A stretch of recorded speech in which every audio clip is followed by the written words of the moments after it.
Kakaki lukna dibaya jolle jedinaan jettanire dubbina bultu jechuu sanarraa dhiisaa male naan immoo maaltu dibare beektuun bitaa nagalee ajolle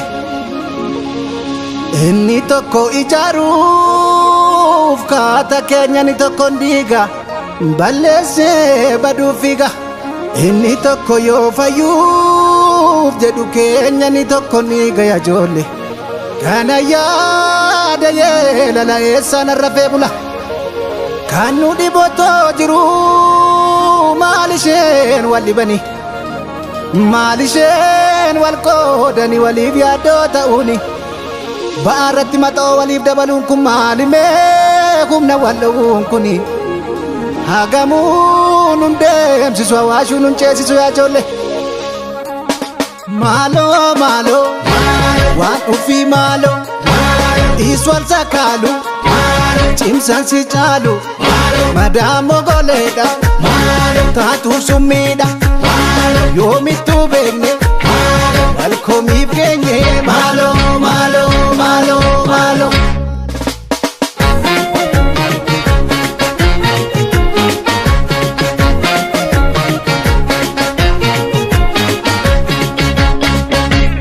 ilaamee dhageeffadhu lixaasi waame ilaamee qalbeeffadhu kibbaasi waame ilaamee dhageeffadhu baasi waame ilaamee qalbeeffadhu kaabaasi waame waleeko waleeko waliin taphachuunu gatii kaffalleetti agas wal arguunu michuunu fakkaate kan nyaatee nu nyaatu gantuuf ta'an wallee hedduu jira ijoollee ilaamee gaddaan baafachuu qabna laalle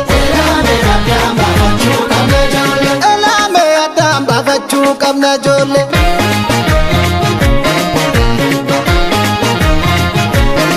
kan gaafa meeshootumaa dhablee kan nu gargaaru laayyoo dhugaatii farsoo sammuu teessoo nu saamu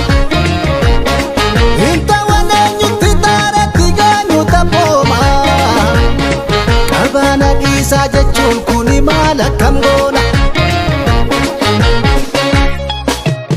ilaamee galaamee milbaasitti dhaame deessuu baroodi kanaachitti yaadi taanetti dhiisi ol kaayii qadaadi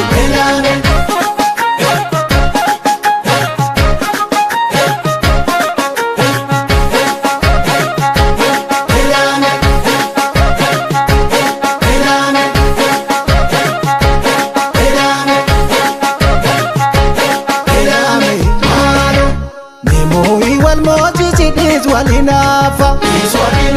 kaiti walteesisi dhiisachinafa gattaa'i mari'adhu walamansiisi mee waan nu dhageessisi oomara boonsi anyoos gammachuun koo kaleessa kamiifi isin jaallatamoo koo hamtuun kee hamtuu koo asii yoo nu waamnu achiif kan dhowwaattu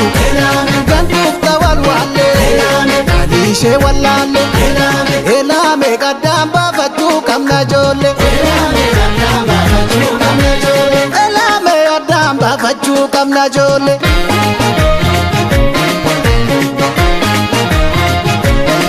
gaafatikii kubusnaanni margaa harkumaani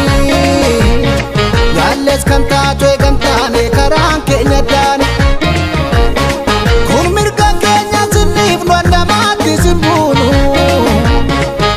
Sidanga darbes wal nu dhabsiisa akka beeknu wal mar'i maalaayyoo sabbata soorri ilaalaa dhayyeessa maal godha korri isheen waa'ee keenya ammas yaaddoo dhibeeshe har'as bishaani dheebottanaani gaaffii sammuuti deebis dharraati